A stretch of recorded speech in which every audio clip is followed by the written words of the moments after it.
Astrobees. So sorry, I'm running, like, really late, but I'm here now. Give me just 1 second.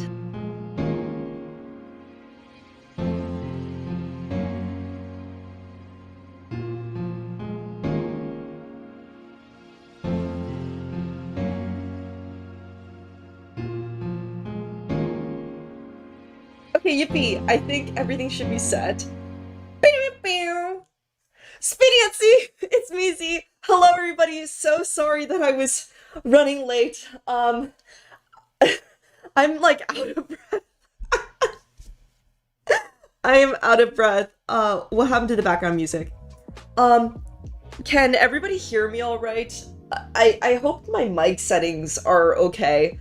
I've been like playing around with this recently and it's unfortunately not been going very well, but I think I hopefully have adjusted it to be all good. Sounds perfect? Okay, great. Yippee! Mic's okay. Yeah, it's okay. It's not great. I need to figure out how to adjust my microphone settings. I just haven't had the time.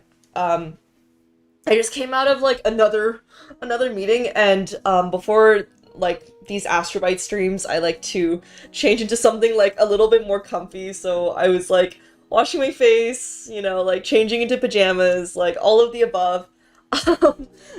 But now I am all cozied up and ready to go. I hope you guys are all doing well. Let me quickly do attendance. If you're here, class, please say here. Hello Zilla, hello Matt, hello Cyrano, hello Stella, hello Eggy, hello Astral, hello SRS Stroud, hello Stream Elements, hello Warpy, hello Ilgaz, hello Luddite, hello Arky, hello Stella. I think I may have had some repeats. Let me also check the Twitch audience. Hello Silo, hello Anonymous, that's a very creative nickname. Hello A. Hello Childrew. Hello Praxiquat. Wow, a lot of hard to pronounce usernames today. Hello NYC Leprechaun and hello Ambient Z. Hello Cyrano. I hope everybody is having a great morning, evening, afternoon, whatever time zone it is. I did want to start out the stream actually with some announcements. The first is already in the bottom left corner. Tomorrow morning I am streaming again. What? 2 Z streams in 24 hours? Unprecedented information. But yeah, my genmate in Vthera, Mylan, and we will be searching for horses in Minecraft. There's a new Vtheorem Minecraft server that just opened up, just internal to us, like Vtheorem folk, and I actually haven't even logged in yet, so that's going to be exciting. I am probably going to be playing more on this Vtheorem server over the break, so if any of the Vtheorem members, actually let me just quickly, Vtheorem, if you haven't already, go follow them, because the next thing I'm going to talk about is my hiatus, actually. But during my hiatus, I might be on this Minecraft server, not on stream, but maybe at the same time as some of these Vtheorem folks are streaming. But yeah, I have a nice glass of water here. I actually got to try a peppermint matcha today, which was not as good as I imagined, unfortunately. If you have any Christmas drink recommendations, please let me know. I have been getting back into caffeine recently. Well, there's no getting back into caffeine if I'm already in it, I guess. Is there a risk of high radiation if we have 2 Z streams back to back? See, this is why I don't do 3 streams in 24 hours, because then I would absolutely fry all of you guys. But no, I've done 2 streams in 24 hours before. It's just a very rare occurrence.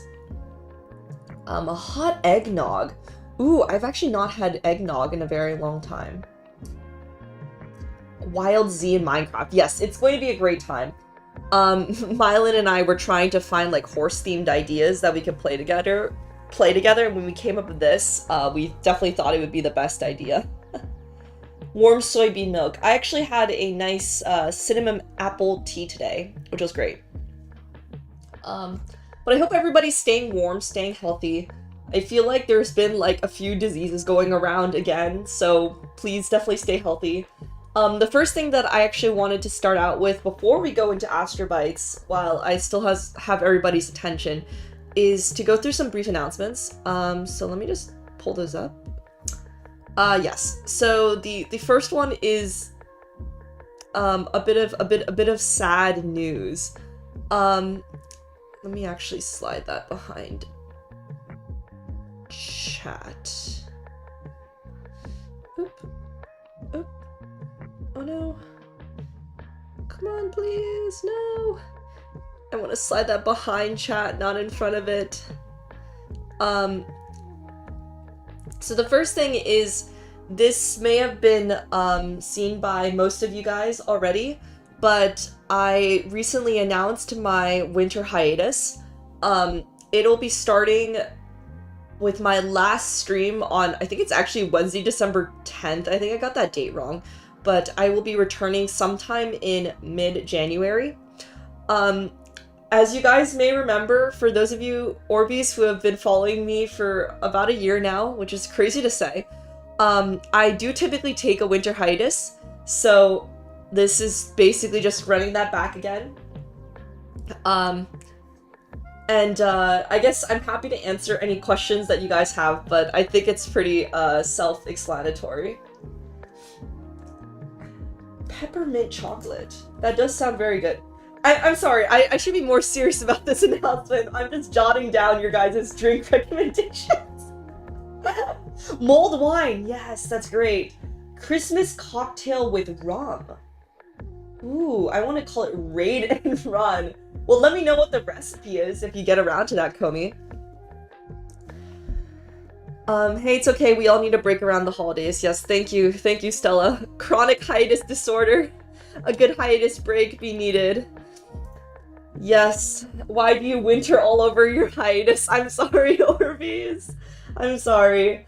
Winter just tends to be a very busy time, but I also, one of the reasons why I like to take this break is because I am a really strong believer in work-life balance, and during the holidays, it can be very easy to be enveloped in work and deadlines, and I think it's really important to spend time with family, to spend time with loved ones, and to take a break. And this is one of the ways that I just get a bit of quick rest. Part of this hiatus will actually be because I am also traveling for conferences and finishing up deadlines. Actually, maybe I should read this announcement so you guys can like follow along. It just says, I'll soon be leaving for a winter hiatus. I'm heading back to my family home for a quick rest before some conference travel and deadlines. Researcher life outside of VTubing can be a whirlwind, but I'll have so many stories to share when I'm back. But don't worry, I'm not disappearing. I'll be hanging out in the Discord. Actually, some of you guys in the comments to this post were asking where the Discord was. I'm gonna put that right here. I'll be hopping on to stream chat or maybe in the Vtuber Minecraft server and posting videos and shorts on YouTube. I'll also be sharing some IRL updates, including some photos of my doggo, which I actually have prepared for you guys today as well. So you guys will be able to see that too. So my last stream of the year will be, I think, next Wednesday. Not this Wednesday, but the next. And I'll be returning in mid-January. Thank you guys for all of your support this year, especially through my unpredictable schedule. I think this year in particular has been more unexpected and unpredictable than I imagined. As you guys may remember, like, I got into like a really bad accident, and I also had a lot of travel and deadlines and stuff like that. I also was able to like get published, like all these exciting, great things, but also a mix of like some other more serious things. For instance, like my friend's car getting broken into. It's been an absolute whirlwind, and I just wanted to really thank you all of you Orbeez so much for just being patient with me and for really sticking with me from the start of 2025 to the end, and I'm just really excited to see all the things we're going to be doing together in 2026. And hopefully there will be a lot more great news, along with a lot more learning and fun activities as well. So yeah, that cute cloud of doggo. It's wild how there's been a year and a half of Z. I know, this year and a half has absolutely flown by. But I think the fact that time, like, moves fast is also an indication that, like, we're having fun, right? So, it's all good things. Yes, Z stream, so it must be 5 a.m. again! Oh no, Alex, please get some rest, please get some sleep. As I was mentioning earlier, work-life balance, sleep, health is very, very important. Hello, Xenotime, thank you so much for stopping by. Glad you were able to say hi. Still working on projects. Well, projects are important, but sleep is also very important. I'm not ready for 2026. I feel old. Yes, I Oh, I'm like in a weird state where I feel like on one hand, I'm excited for the new year and for the break, but on the other hand, I feel like I just need like a little bit more time before the break, right? Hello, Brainius. Let me just quickly check my audio. What? I think my audio should be good. My birthday's in 34 minutes? Oh my god! Oh my god! Oh my god! Well, happy early birthday, Komi, and in 34 minutes, we will sing happy birthday to you. To a billion more years of Z, yes. I so want to get to 2026 and have the winter break. Yeah, I'm so ready for a nice break. I guess I didn't even realize, like, how fast time was moving until I was talking with somebody today and they were like, yeah, in like a few days is December. And then it's like Christmas. And then it's the New Year. And I'm like, what? When did this happen? When did this happen? When did this happen? Gonna go sleep. Got a bit too tired to stay for the Zoject. Oh no, definitely please get some rest. I also hope that this stream time, I know there's a bit of like survivorship bias when I say like, oh, does this time work well for people? Because the people who are here, definitely their time works well. But I've been trying out different stream times and this one actually got the most votes. So I'm hoping to stream at this time again. But thank you, Astro, for stopping by. Definitely please get some rest. This year felt both long and short. You know, I feel like when people say like that certain events feel like both a long time and a short time, that just means that you're having a lot of fun, right? Because it's like in the moment, in the day, it feels like every day feels very long, right? And that's because you're making so many memories. And then when you look back on time, it feels very short. And that's because there's been so much stuff that's been like going on. Or maybe it's the opposite. I don't know, Orbeez, do you feel like every day is like long and then looking back it seems short? Or do you feel like every day is short and then looking back it seems long? I feel like it might depend from person to person. Oh my god! Ah!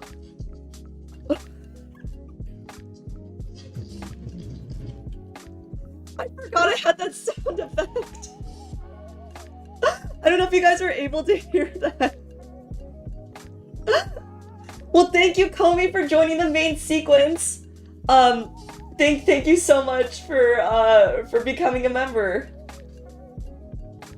Now that I think about it, do I still have membership gifts?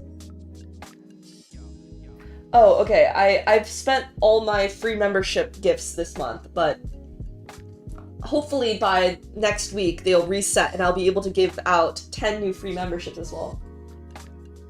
Rejoining on YouTube to become an Arby's? No, not the Arby's! You need to be an Orbeez, not an Arby's. Arby's are my nemesis the astrologer's fanbase. When I have a lot of exams to cram to, days feel short, otherwise they're long. Yeah, I agree with that. Sometimes, like, the problem set homework lifestyle can definitely be very intense with the deadlines. Not A, the astrologer, no! We can be Arby's. No! No Arby's! Only Orbeez! Alright, did A make a return? Yes. Before Thanksgiving, yes, there was the return of A. The bot is up now. Hello, Tactical Potatoes! Thank you so much for joining. Do they have the meats? You know what? If my first real sponsorship is Arby's, Z is graduating, and A, the astrologer, will permanently take her place.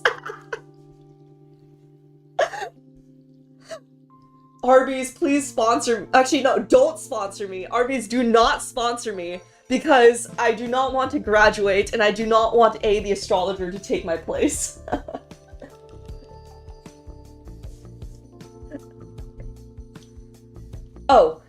Oh my god, I didn't mean to click that.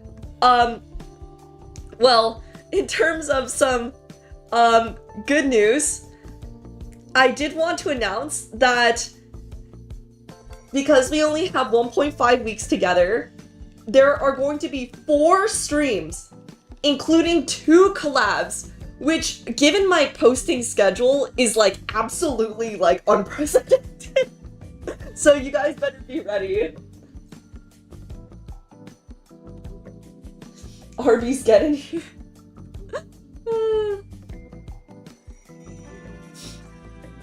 Now watch a chibi company sponsor you first. That would be great. I know some people have been asking for like plushies and stuff, which I've been trying to figure out, but unfortunately it's not been it hasn't been going very well. 4? What? Christmas came early. Well, okay. I do have to say that one of those 4 streams counts today, so yeah. So maybe 3 streams, but 2 collabs! 2 collabs! What? And one of them's happening tomorrow! Christmas came early. Z has gone super critical. High radiation here. Let's go. Let's go. Yeah, so, the first is, well, you're watching this stream right now. I wanted to do an Astrobites stream as one of my last streams before I, head out. So, yeah. You're watching this stream right now. We're gonna be learning about black holes in just a little bit. Oh, the time is wrong on this. It should be 9 AM PST. Tomorrow at 9 AM PST, Mylan and I will be going onto the V-Theorem server to try to search for horses. Mylan has told me that apparently there are horses. I am also a complete Minecraft noob, so we're gonna see how this goes. It might go very badly because I'm very navigationally challenged, so Mylan might be carrying me, but that's okay.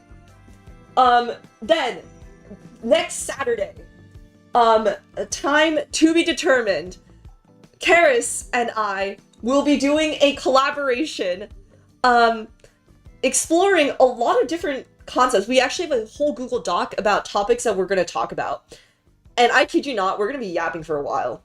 We're going to be talking about whether robots are going to replace astronauts, whether AI is going to replace astronauts, whether tiny droplet-carrying robots will replace astronauts, or we're also going to be talking about different sci-fi films. You might recognize this background from Interstellar. That's one of the movies we're going to talk about. We're going to be talking about the new Project Hail Mary movie. What else? We're going to be talking about meteors. How meteors are depicted in media, whether a meteor is going to cause the apocalypse. It's gonna be great. If you guys don't remember, Karis and I had collaborated before. Karis is a philosopher VTuber, which is always a lot of fun because I don't really know that much philosophy. And so it's really cool to talk about, like, science topics with somebody with, like, a very different perspective. Tears? That sounds like a 6-hour stream. Yeah, no, it's gonna be great. I was like, meteors? Meteors in the meteor? It's gonna be great. It's gonna be great. I'm super excited. I've also been, like, talking with Karis about, like, whether we want to talk about, like, sci-fi monsters, like, fungi depicted in media, like aliens in media. There's just so many different topics to talk about. Philosophy is really cool. Philosophy is really, really, really cool. We can hardly get astronauts to space.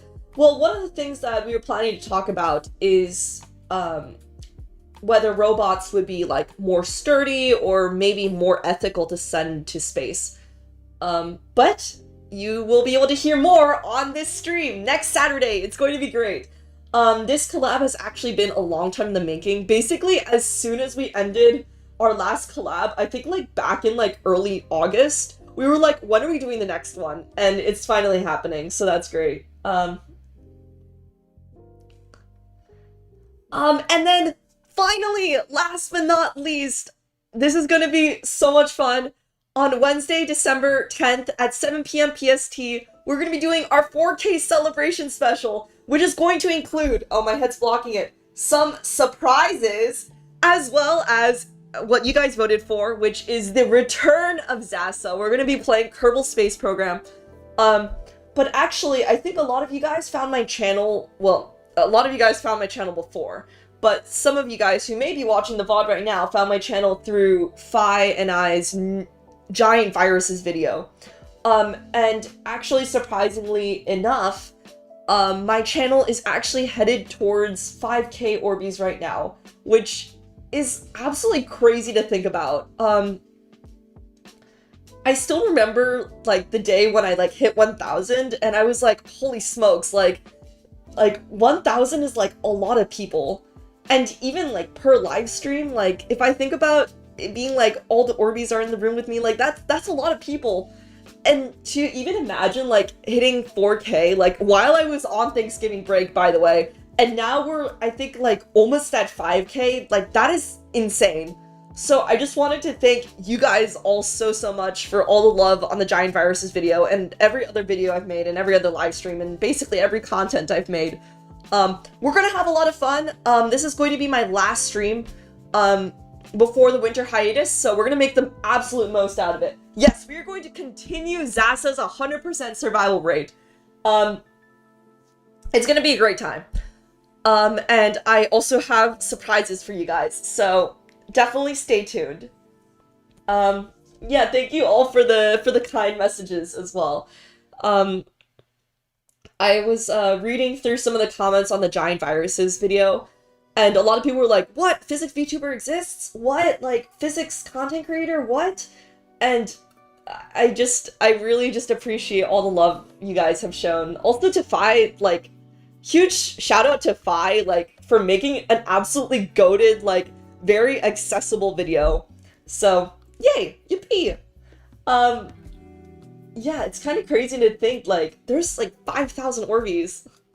Like, the probability of, like, me, like, encountering one of you guys in the wild is also, like, very high. It's also very crazy to think about. I've never seen Zasa before. I'm so intrigued by the success of Zasa. With that 100% survival rate, I hear from chat. Yeah, I mean, it's going to be great. Zasa will continue its 100% success rate. There has never been any incident in which a Kerbal has been killed in Zasa, right, Orbeez?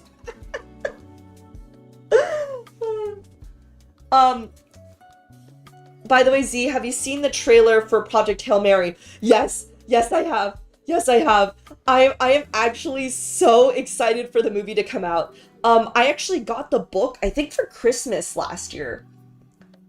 So, I feel like this is like a full circle moment where I'm like watching the movie now years later. Z is accreting. It's going to be great, and I will also talk about it more during the collab with Karis.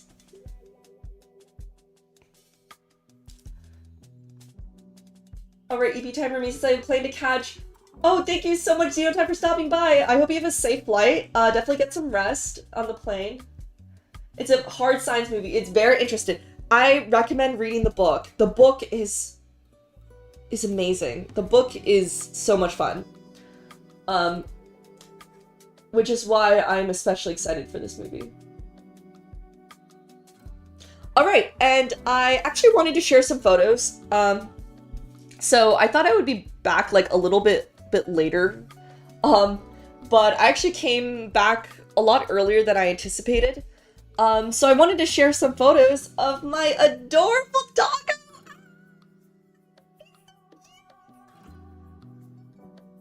So, I tried on this little, like, rain jacket on him, but then he didn't like it because it would, like, cover his eyes, and so he was, like, walking around, like, blinded. But he's so cute. He's so adorable. And then, here, let me move myself a little, let me move myself a little bit over. Oop. And there he is snuggling with this little jacket, and like he has like a little like jacket on too. Oh, he's so cute. See, when I go back for my winter hiatus, I will be sending more photos like these. So be sure to join the Discord. That's not your dog, that's our dog. He's so adorable. Oh my god, he's so cute. And he's just so energetic. Like every time I open the door, he just like bouncing around, just like, oh, he's so cute. It was so good, you know, seeing Doggo again for Thanksgiving, because I think it's been a while since I last saw Doggo. So yeah, it's definitely been a while since I last saw Doggo. So when Doggo saw me again, he was like leaping all over me, like his tail was like a literal like helicopter. I thought he would fly away. Yeah, so this is very adorable. He definitely does give the best cuddles. Very cute. Here is like a little snapshot from Thanksgiving dinner. I promise you there was more food than just beans and turkey. I realized how like misleading this photo looks. We had like mashed potatoes, stuffing, you know, all of the above. But yeah, the food was absolutely delicious. And I made this little like charcuterie plate with different types of cheese and salmon. Or salmon? I heard you don't pronounce the L. There's like brie, camembert, grapes, I think there's some like, oh, I'm forgetting what it's called. Oh, truffle. The one with like mushroom in them. Yeah, it was great. I actually ended up like eating so much cheese. I was like feeling full before like the actual dinner because the cheese was so good. And I was like, oh no, that's not good. I was like, I was halfway like, you know, eating this like charcuterie, and I was like, wait, this is not even the main course. I need to save room for like turkey. So yeah, that was a lot of fun. Oh, and I guess that's all the photos I had from Thanksgiving. But again, winter hiatus. Yeah. Let me know if you have any questions, but I think it's pretty self-explanatory. And I hope you enjoyed the little photos. Alright. Yippee! I hope you guys also, or at least the American Orbeez, I hope you guys had a great Thanksgiving. Hopefully spend some time resting or with family. Like Christmas, there's no L in Noel? Oh! Noel! Like, Noel, like Christmas Noel. What? Crazy pun. Z might actually be a real person or something. You filled up on cheese? Yeah, I did. Yeah, I actually am not a photon, guys. I have a mouth and a stomach, and my stomach was full of cheese that day.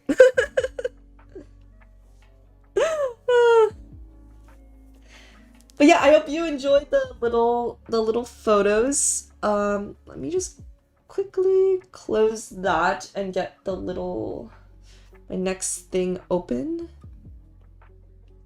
All right, great. My worldview is shattering. I'm sorry, Orbeez, for breaking the illusion that I'm not a true photon. Let me just first pin the first article. You've been lying to us. I'm sorry. Here. Alright. Alright, so, wow. Okay, I spent a lot of time yapping. We are going to be reading about black holes today. I actually am so excited because I actually haven't even read these articles either. So this is going to be a really fun read.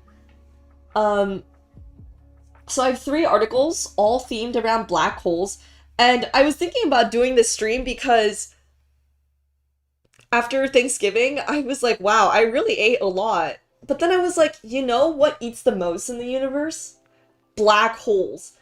And some of these articles are really interesting. The second one is how to hide a black hole in a hot dog, and I'm actually really curious to read that. How do we illuminate a black hole? Oh, I guess to preface this, also please let me know if you have any questions. I will also want to preface this by saying this is a learning experience for everybody, and I might also search up some answers if I do not know the answer to them directly.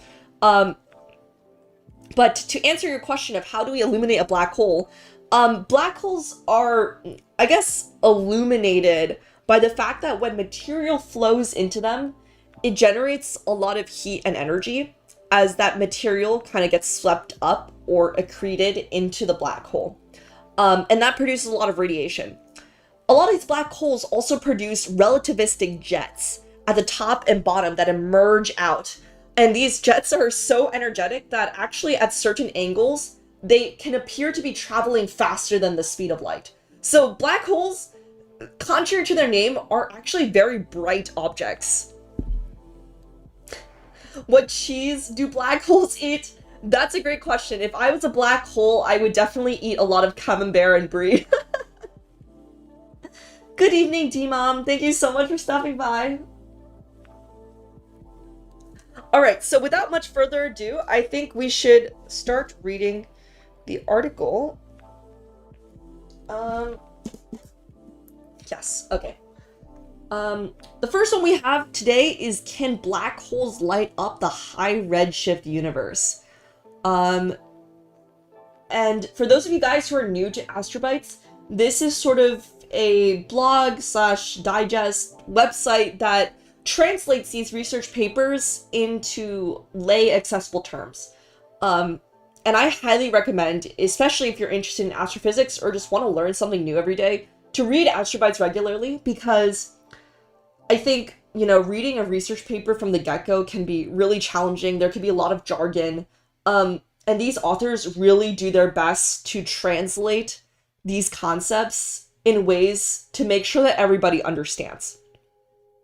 They also have a lot of links and other websites that you can go to explore more. In fact, when I was first starting out in astrophysics, my mentor was telling me, one of the best ways to get started with reading papers regularly is by reading Astrobites. Just because it's more digestible and honestly, it can be more fun. It's sort of like training wheels before you actually delve into the papers themselves. And of course, they actually link the paper, so if you see this first link here, this actually links to the real paper itself, if you want to give that a read next. The material screams out radiation as it dies. That is one way of putting it, for sure. So today's article is on primordial black holes and the first stars. So let's start reading. Maybe I can zoom in a little bit more. Yeah, there we go.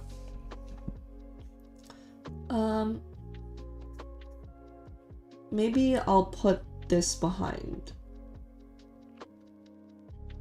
chat, actually. Yes, there we go. Okay. Connecting primordial black holes and the first stars. Galaxies are composed of gas, stars, and central supermassive black holes, all embedded within a halo of dark matter. Understanding the origins of these components is key to unraveling how the universe has evolved since the Big Bang. One theory, illustrated in Figure 1, proposes that the early universe was filled with small primordial black holes formed from tiny density fluctuations shortly after the Big Bang. These primordial black holes would have potentially shaped the formation of large-scale cosmic structures and the growth of supermassive black holes through their gravitational influence. Where they clustered, the first stars would form, making primordial black holes a unique dark matter candidate that can bridge the gap to baryonic matter, the matter we can actually observe.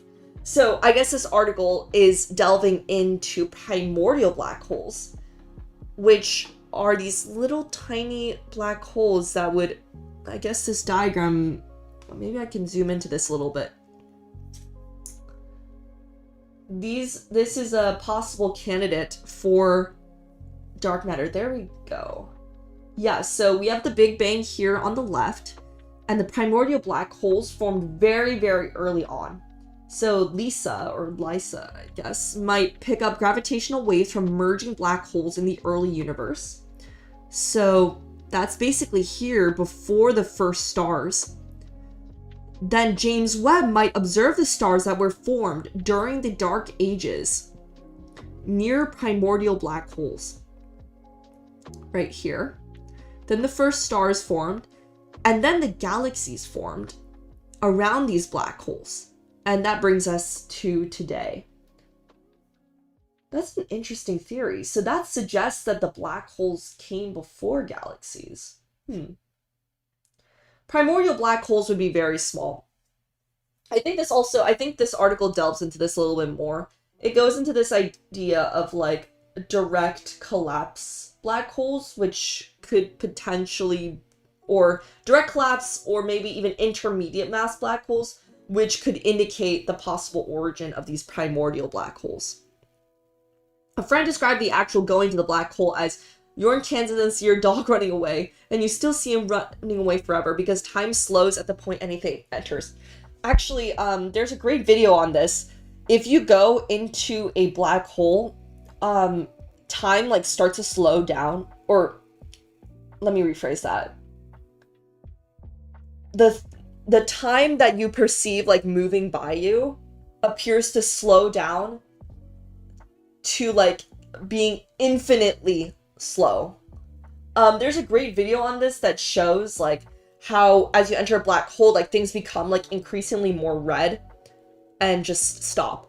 Similarly, I think if you see someone going into a black hole, you would see them like turning red and then just freeze. Which is so funky to think about. Black holes are really crazy to understand. I want time to slow down forever too. But I don't know if getting near a black hole is a good idea. Alright, let's read on. So this was a schematic illustration of the role of primordial black holes in cosmic structure formation. Clusters of primordial black holes would serve as sites for the first stars to form, and over billions of years, these regions would give rise to galaxies. Okay. The first generation of stars, known as population 3 stars, triggered the epoch of reionization, the period when the universe transitioned from darkness to light. This paper considers a theoretical scenario. If the early universe were filled with primordial black holes, how would they influence the formation of the first stars? Furthermore, is it possible to predict how massive and abundant these primordial black holes were? Those are really interesting questions. Oh, I guess there's a... Let me see this question from Twitch. It's being blocked by the screen. Has anyone compared the amount of mass being eaten... Oh.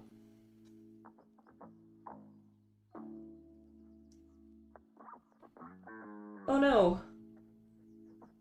Oh. Ah!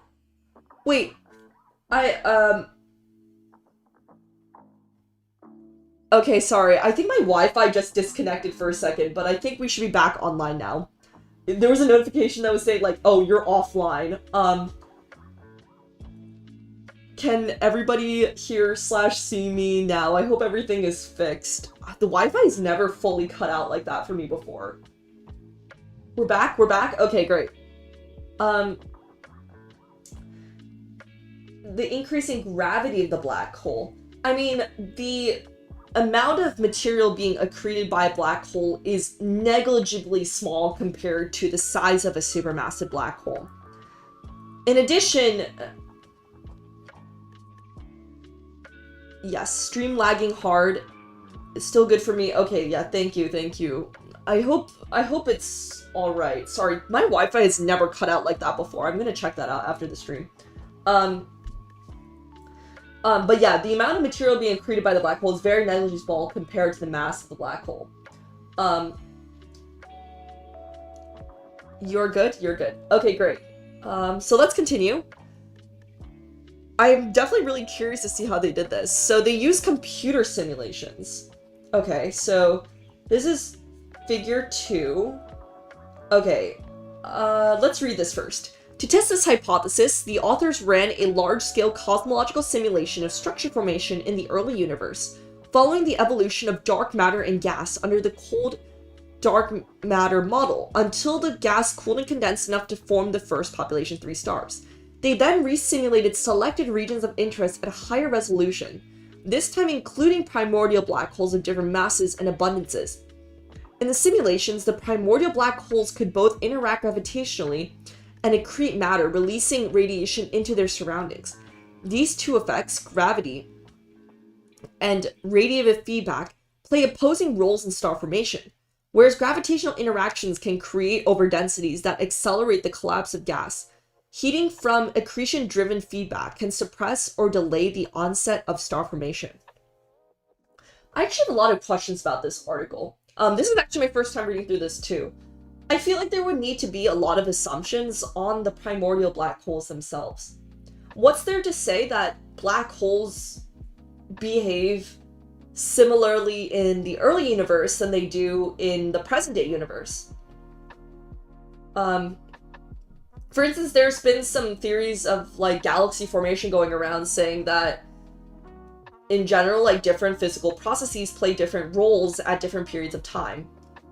What's there to say that something like that doesn't happen for these primordial black holes? I guess maybe in the paper, or maybe I'm just not as familiar with how primordial black holes are researched, but I would wonder whether those assumptions they're making are valid. But let's keep on reading. Formation of stars is suggested by the maximum hydrogen number density over time as measured through redshift. The authors run simulations with primordial black holes of varying mass and abundances compared to a run without primordial black holes. So the different colors represent different masses of black holes, and the dashed dotted line is no black holes? Yes. So, I guess it's kind of hard to see. I think the biggest difference is this one.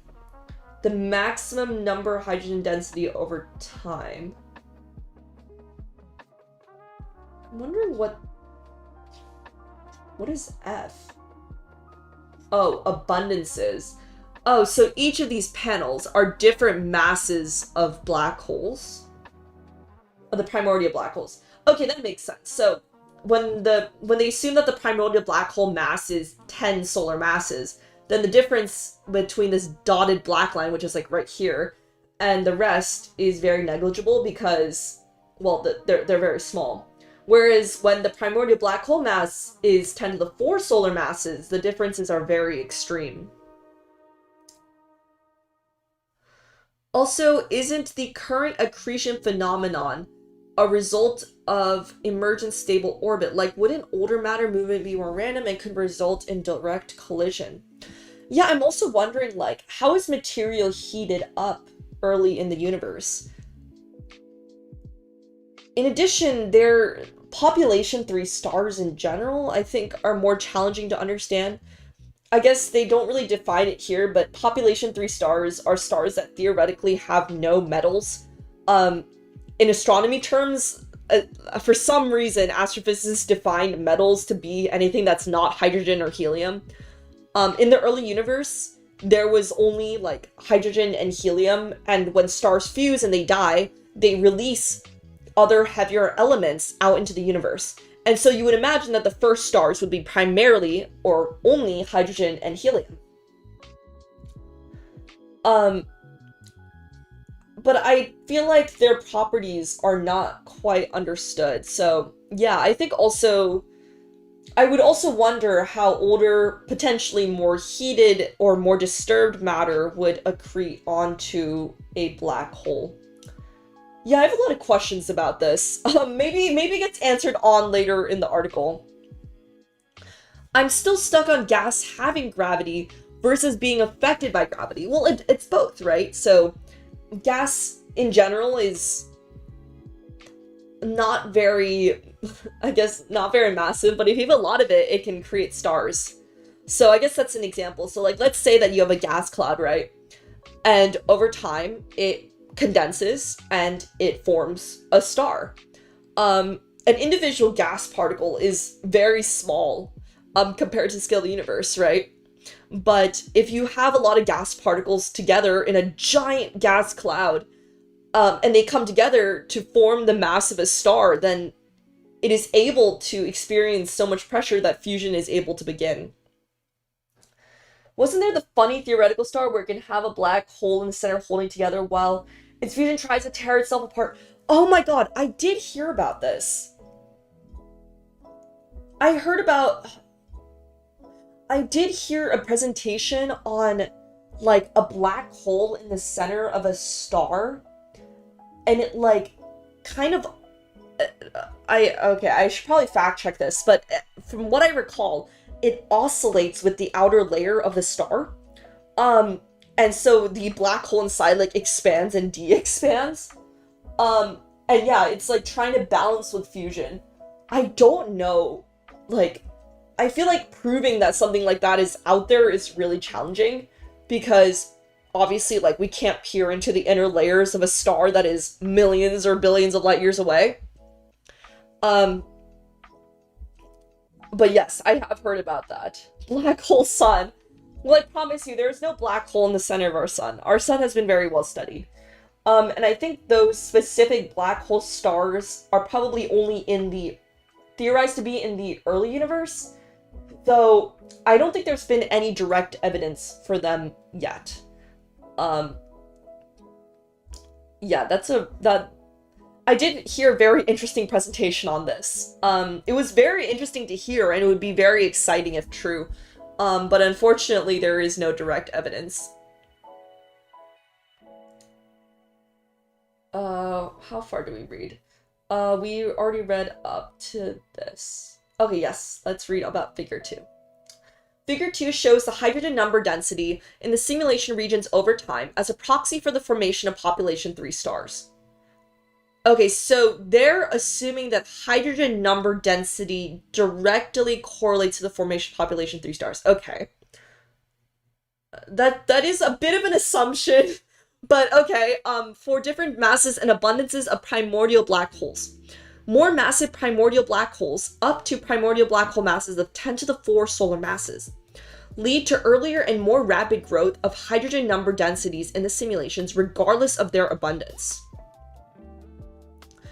Okay, so they're saying that more massive primordial black holes lead to more rapid growth of hydrogen number densities, which then leads to the more population 3 stars.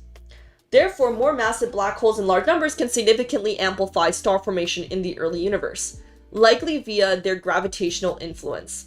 This effect persists in simulations with lower mass black holes, down to 10 solar masses at sufficiently high abundances. However, a decrease in abundance leads instead to a delay in population 3 star formation. Okay. So, they're finding a relation between both mass and abundance of primordial black holes. This indicates that for lower mass black holes, radiative heating dominates over gravitational effects, leading to the suppression rather than the promotion of star formation. Okay, so contrary to, I guess, what they suggest, to other existing hypotheses, star formation is suppressed by having these lower mass black holes. I forgot how, but internally I was relating this current Astrobites. Kyrgyzstan did a video on it, not sure about the actual papers on it. Yes, I think I also watched the I don't know how to say the YouTuber, Kyrgyzstan. I watched their video on the black hole stars, I think. Hello, Cool Johnny. Thank you so much for stopping by. Thank you for also speeding at sea. If only we could take x-rays of the stars. Yeah, but for the sun, at least, we've been sort of able to do that. Actually, I was reading a really cool paper, like, I think this was like a few weeks ago. I should probably share that paper for my next Z-mail for the members. It was showing how our instrumentation has gotten so great that satellites, or I think they were using the solar telescope, like, in front of the sun. By mapping the magnetic field and taking an image of the sun, they were able to predict, I think with some machine learning models, what the other side of the sun would look like. Which is crazy. Like, we have been able to understand the sun very, very well. That being said, it is important to keep tabs on the sun because solar storms can be very dangerous and have very great implications other than creating beautiful aurora borealis. For instance, they can knock hundreds of satellites out into space, out of space. So that's why solar research is something, and solar weather prediction is something that has been explored in detail. Kurzgesagt. I don't know if I'm saying that right. Directly translated as shortly said. Huh, I did not know that. That's really cool. Alright, let's keep on reading. Constrain the properties of primordial black holes.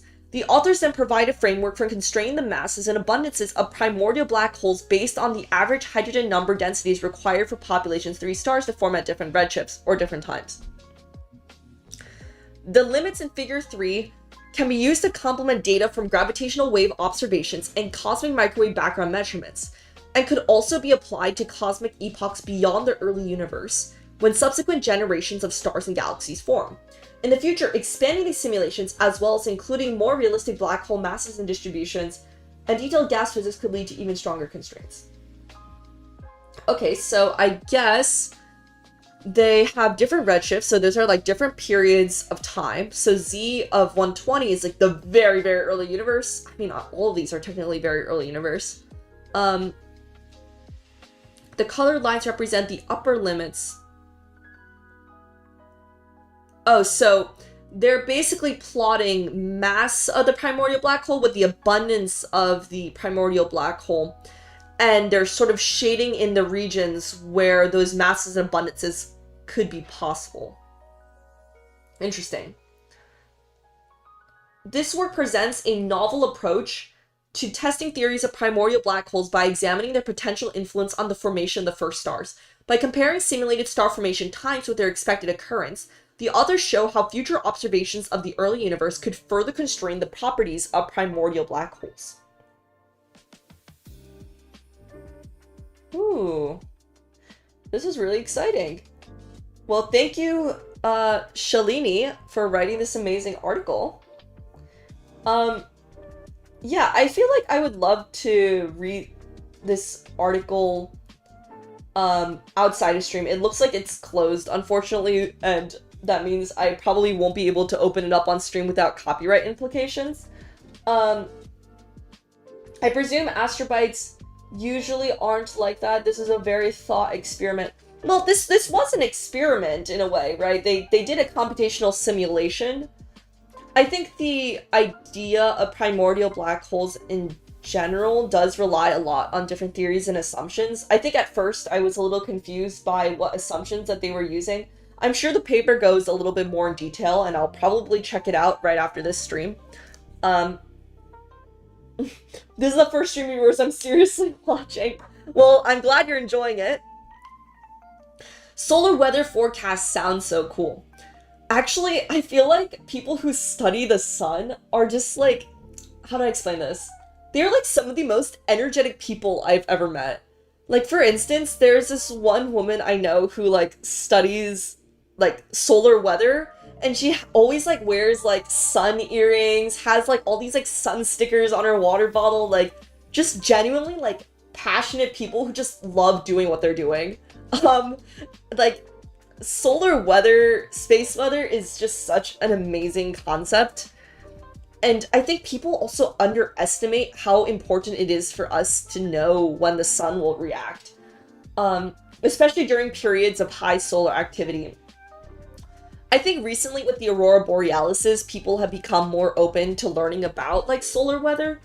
And I think genuinely like curiosity has gone up also with like solar eclipses and that kind of stuff. But solar weather is extremely important. It has a lot of implications for aerospace. It has a lot of implications for our energy grid, for the safety of astronauts and so forth. I use that to, space weather kind of has that. I use that to check how propagation of the HF radio is. Yeah, it also has implications for radio usage.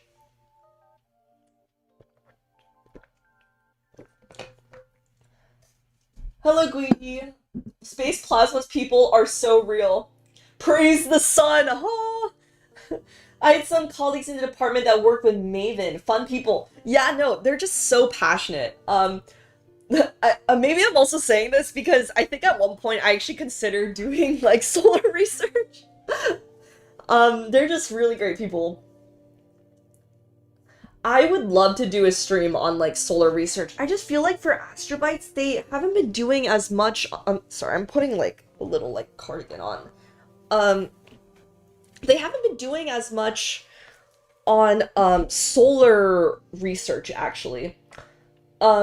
I did do a live stream, maybe, like, within the first few months of my debut, like, very, very early on, about solar weather, and how people simulate the sun, and I just would love to run that back again. Praise the sun! Exactly, praise the sun. Well, this was a really cool read. This was also quite new to me. I did not know that that was how they are testing these ideas of primordial black holes and the first stars. Very, very exciting. And of course, the Astrobites link will be linked in the description of the YouTube video as well. I'll do that after the stream. Alright, let me pull up the next article. I'm actually really excited for this one.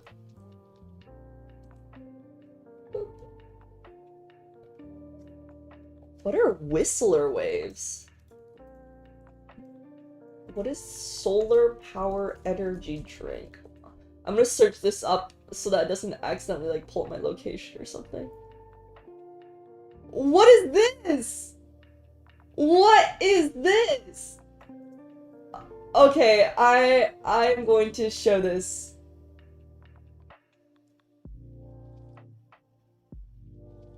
Oh god, I want to like pull up this image, but it's so blurry.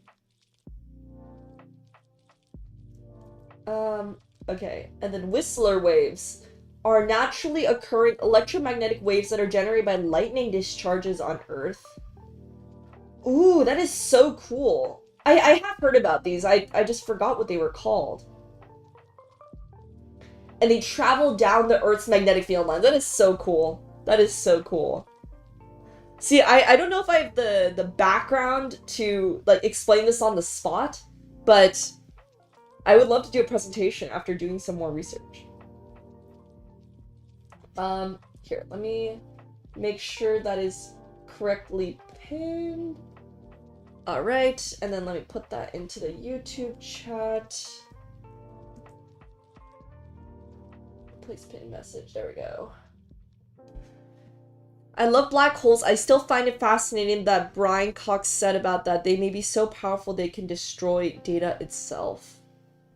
Doesn't that have to do with the information paradox?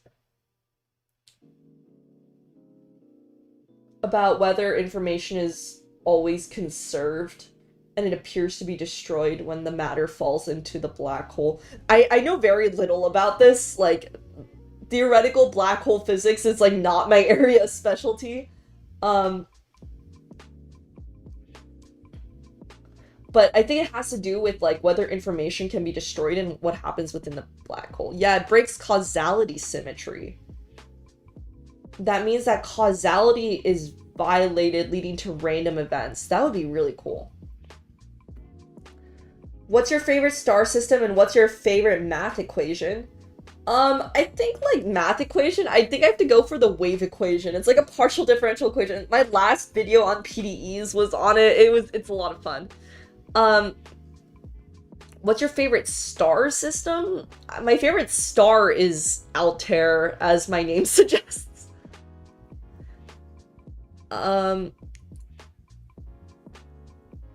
Yes, that one. Yeah. Hello, Cyanide. Thank you so much for stopping by. What is your area specialty then? Well, I haven't gone too much into specifics just because it is definitely doxable, but I think maybe a few of you guys have probably figured it out.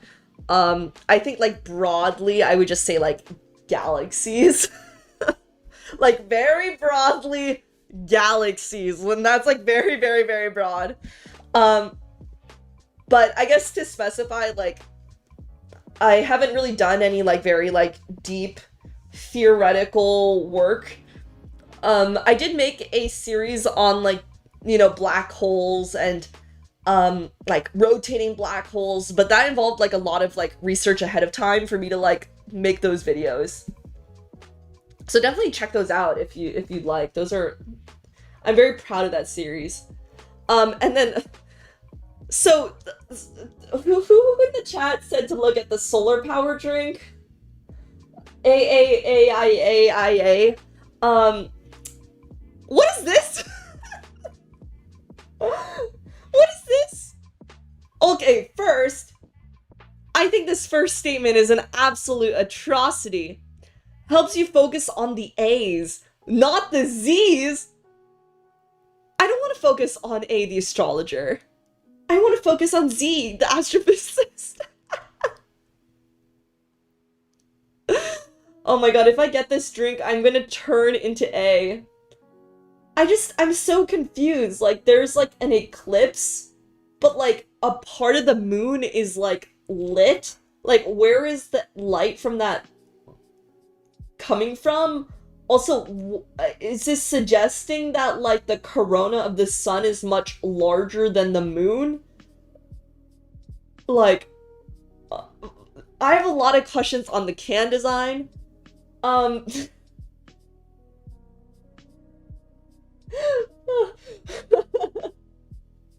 Gotta see if we can get you some.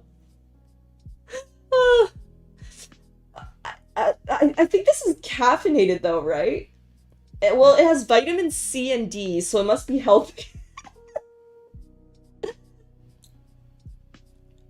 That's a Dark Souls eclipse? What is a Dark Souls eclipse?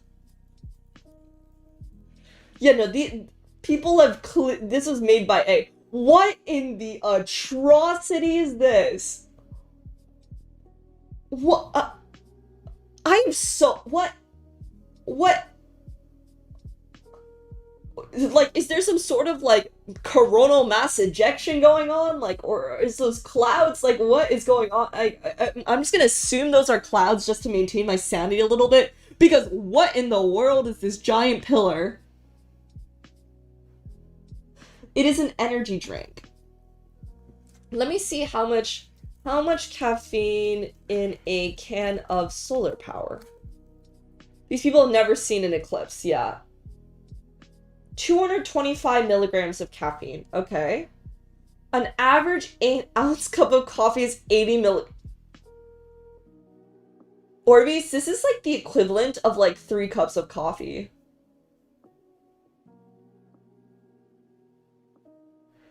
Wait, the first article that came up was, this energy is not like the other energy drinks. It contains a unique combination of naturally sourced caffeine, vitamin C, and vitamin D for a healthier energy boost. Oh my god. Oh god. Thank you, Very Hungry Singularity, for stopping by. I was wondering when you were going to stop by, given your username and your profile picture match perfectly to today's stream. A Celsius is 200 milligrams. I haven't had a Celsius in, like, in years. I tend to stay away from those energy drinks just because I have a friend who actually, like, went through a very, like, scary, like, withdrawal experience from, like, energy drinks. So, yeah, I think coffee is enough for me.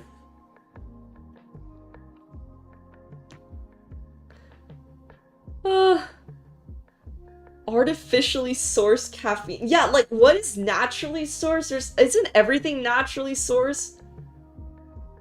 I am a little curious what this tastes like. Like, I can kind of tell this one be, like, a blueberry flavor, and this one was kind of mango-y. Like, why is there a graduation hat in the background? Like, is this, like, graduation hat flavored? Wait. Solar-powered drink. Hello, Silent Ghost! Thank you so much for stopping by! Happy to finally catch one of your streams as someone interested in astronomy! Well, you're in the right place. Thank you for stopping by. We just finished up our first article on black holes, but we're getting a little bit distracted by learning about solar-powered...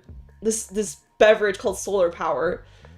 Let me see. Solar-powered drink flavors.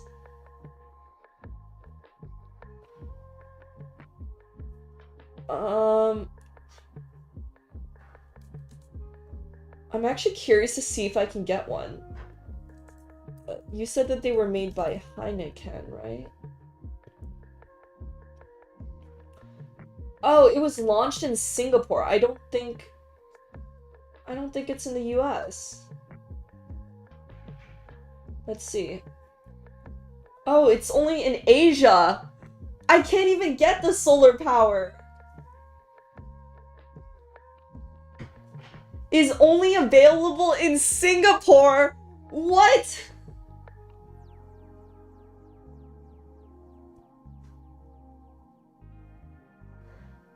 No! So I can't even try it. Wait. I'm curious to see if I can, like...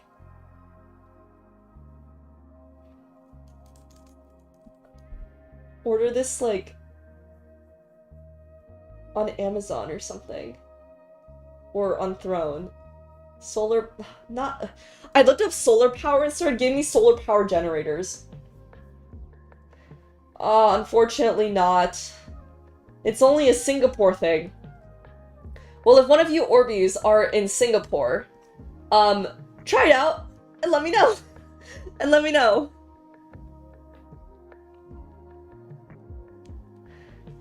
Solar power, so Z doesn't eat fruits or vegetables. Actually, I photosynthesize, exactly. Singapore's a great vacation destination. I've actually never been to Singapore. Ah!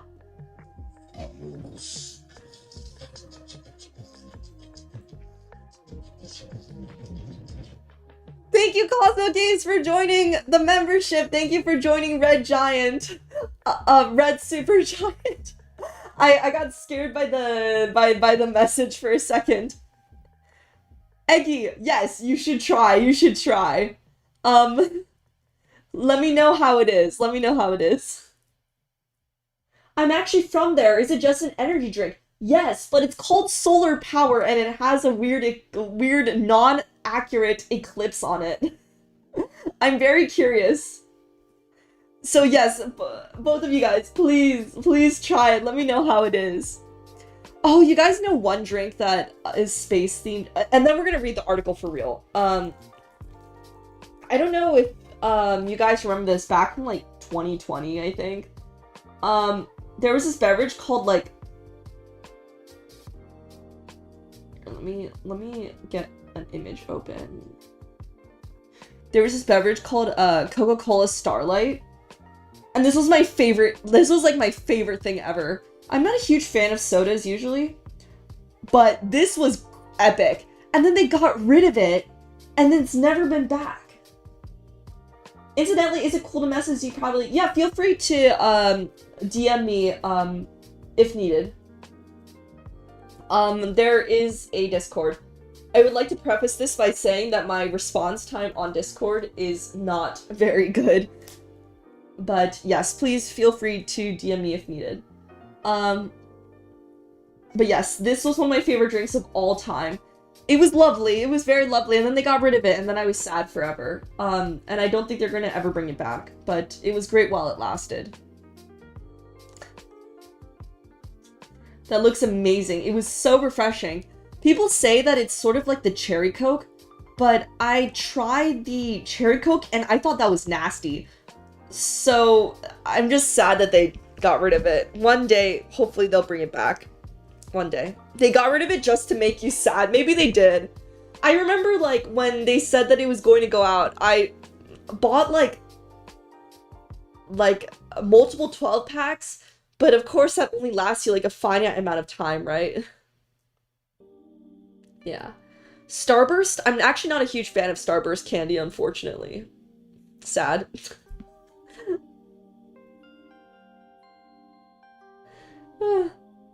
Hope they return it. It tastes exactly how it was before they stopped production.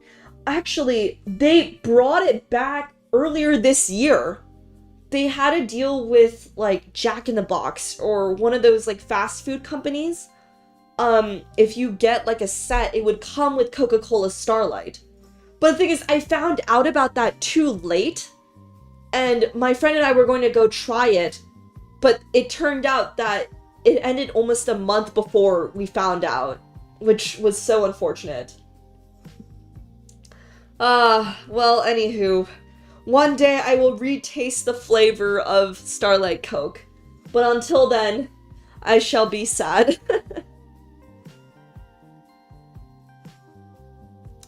I do like Milky Way, though. Milky Way candies are very good.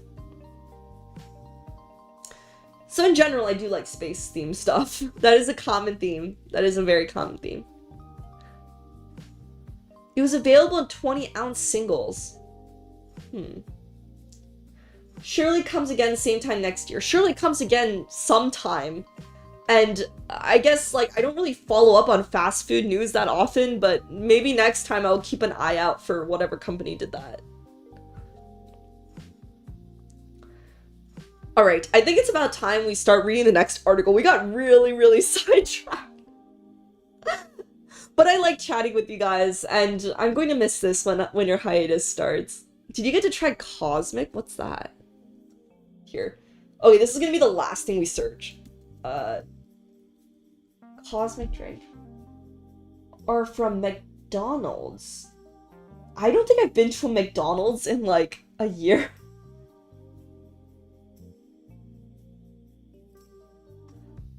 Is it like a... What is this? Is it like coffee? Wait. Is McDonald's making coffee? Is testing new Red Bull drinks. What? Interesting. I've not heard of this. Space-themed drive-thru concept? That sounds so sick. It was McDonald's without the food. Well, I don't really like McDonald's food, so maybe I would have liked this better. Wait, they had so many drinks. But low-key, I feel like I wouldn't like any of these. Like, what is this white stuff in the lunar splash? Maybe I try this, but when I get coffee, I don't like it when it's too sweet. This would probably kill me. Maybe I'd try the second one. Orbeez, if you were at Cosmic, which one would you try? I feel like genuinely I wouldn't try any of these. I think maybe I'd try like a sip of this one just to see what the lunar part is, like the white part, and then maybe this one. Hello Galileo, thank you so much for stopping by. Very cool username. Hello Zuger, wow. I really like the Z in your name. Hello, great to see you. I try everything except the Sprite one. Really? I guess this popping one looks like it's like boba or something? Okay, I think out of all of these, maybe I try this. I'm not a huge fan of vanilla, that's why. None? How does Starlight Soda compare to the Sprite Cranberry? I've not tried Sprite Cranberry. I actually did not know that was a thing. Is that the festive Sprite? I heard it's on some planes nowadays. Maybe for my flight, for my winter hiatus, I'll get to try it. No, do not change the Z in your name, please. The McDonald's Sprite. Yeah, I'm curious the most about this third one, but is this still ongoing?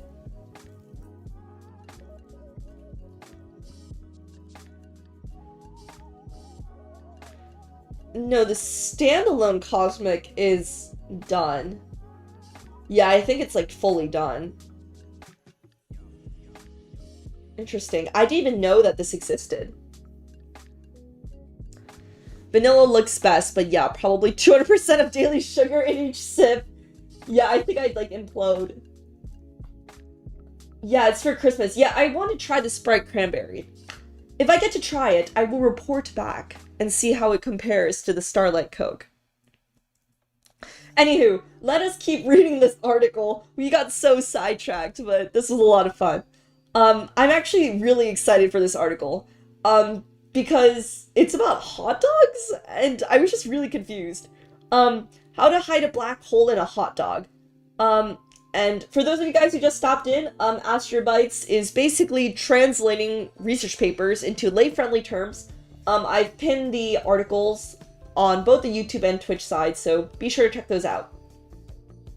Cool. So let's start reading about black holes and hot dogs. We need soda and drinks research, Z, like the true scientist you are. Maybe over the winter hiatus, my goal will be to try different sodas, and I will report back. I have to say that the only soda that I can actually tolerate is like Coke Zero, and that's basically it. And sparkling water, but that doesn't really count. What is that original title? Yeah, this is crazy. The original paper is actually titled Hot Diggity Dog, a complete analysis of the extreme molecular gas and dust properties at kiloparsec scales in the hyperluminous hot dust obscured galaxy. That is insane. Imagine like publishing and your title has Hot Diggity Dog in it. I have to say, I am a fan of fun titles. Alright, let's read. The spectacular deaths of the most massive stars leave behind black holes. These remnants weigh a few times as much as the sun. A very different kind of black hole, known as a supermassive black hole, can be hundreds of billions of times more massive.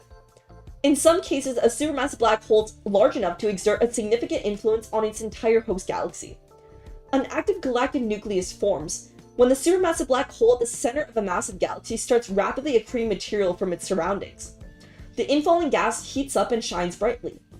In fact, the most luminous AGN, or active galactic nuclei, can easily outshine their entire host galaxies. Early work on AGN examined the brightest sources, which could be seen at staggering distances.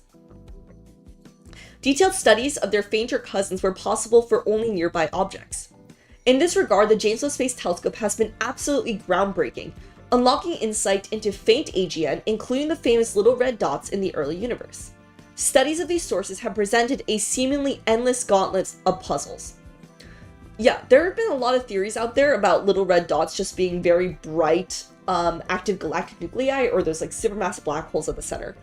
So that's what this has been hinting into. Stop! They're actually called hot dogs? Okay, wait, let's read on. A class of active galactic nuclei known as hot dust obscured galaxies, or hot dogs, oh my god, lie at the other extreme as they're among the most luminous sources ever observed. The black holes... Ah! Who is that? Thank you, Karen, for subscribing. Welcome, new Orbeez. Thank you so much for joining. They're among one of the most luminous sources ever observed. The black holes at their centers are whipping up a frenzy, violently driving outflows of gas of up to a few percent the speed of light. Wow, they are hot dogs. Despite their brightness, these dramatic sources remain mysterious because they're cloaked in dust. The authors of today's paper leveraged observations by the atom a large millimeter array, or ALMA, and the very large array to pierce the veil. Ooh. To pierce the veil and characterize the substantial mass of gas and dust in one of the most breathtaking hot dogs. Who says astronomers can't have a little whimsy? Incredible, perfect name. Imagine, like... Imagine being, like, a researcher and being like, yes, I specialize in hot dogs. Thank you, Very Hungry Singularity, for the tip. I'm not sure why I'm not getting a notification on screen. But thank you for the hot dog tip. Maybe I will use this $1.49 to purchase a fraction of a hot dog in this economy.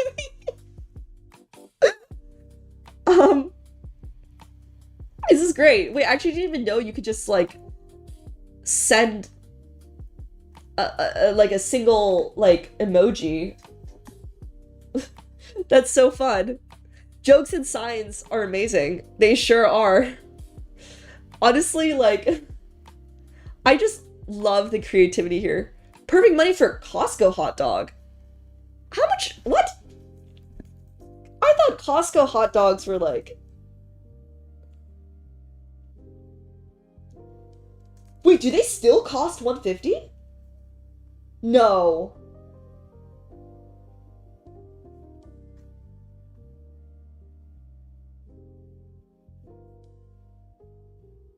Wait, Orbeez, can someone fact check me? Does the Costco hot dog still cost $1.50?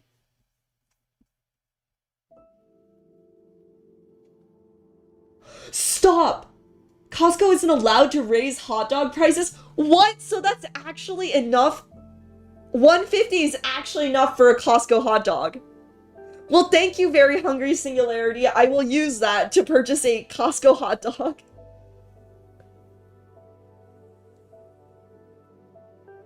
That is wild. I'm just sad that Costco got rid of the churros. Like, that was my favorite thing ever. Like, after shopping, just munching on a delicious churro. Yeah, I haven't been to Costco in a while. I know someone who's a member, and I went with them last time, but, like, since then I haven't been.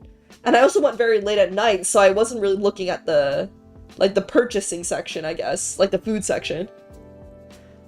I want a Costco hot dog. I want a Costco hot dog. I want a Costco hot dog. I'm going to try to find my friend who has, like, the membership and try to get a Costco hot dog.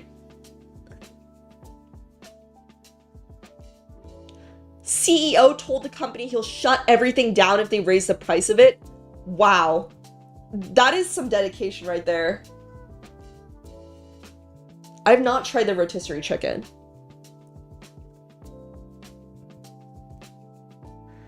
Yeah, group trip to Costco for content. If I go to Costco, I will, like, record a vlog of me just getting the hot dog. Like a short, like a YouTube short or something. Oh, this is great, though. Yeah, this article sure is making me hungry. Dissecting a hot dog. So let's read about space hot dogs. Dust scatters and absorbs the light that human eyes can see, making it very difficult to study it with visible light telescopes. However, dust glows brightly in the far infrared part of the spectrum. So does warm molecular gas, the raw material required to build new stars. Observatories that probe the far infrared, like ALMA and VLA, are excellent tools to probe the large reservoirs of mass that would otherwise be invisible. The authors of today's paper use data from these observatories to study W22460526, the most luminous known hot dog and one of the brightest known galaxies in the entire universe. That's crazy. Wait, let me quickly see if I can click on this link and see what it leads to. Wow! What the heck? Okay, I'm gonna show this. What the heck? Artist's impression of this galaxy. The most luminous galaxy ever discovered. Wait, is this the right one? Yeah. Oh, wow! Hold up. I'm going to... I think I can show this article. Let me just quickly check real quick.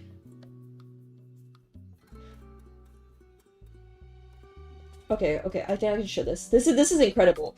So that first image that you saw was like an artist's depiction. The galaxy is siphoning dust and material from its 3 smaller galactic neighbors. And this is the actual image, which is not as exciting as the artist's depiction, but still, like, you can still see, like, the 3, I guess it's 1, 2, 3, I think, galaxies that are siphoning into this really, really, really bright one.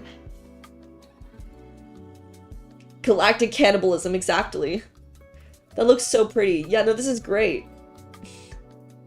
Guys, Orbeez, what do you mean, not say so? What? Orbeez! Orbeez! No! You're gonna get detention. Call me Cosmo detention now. I mean, this sure is bigger than the Costco hot dog, that is for sure.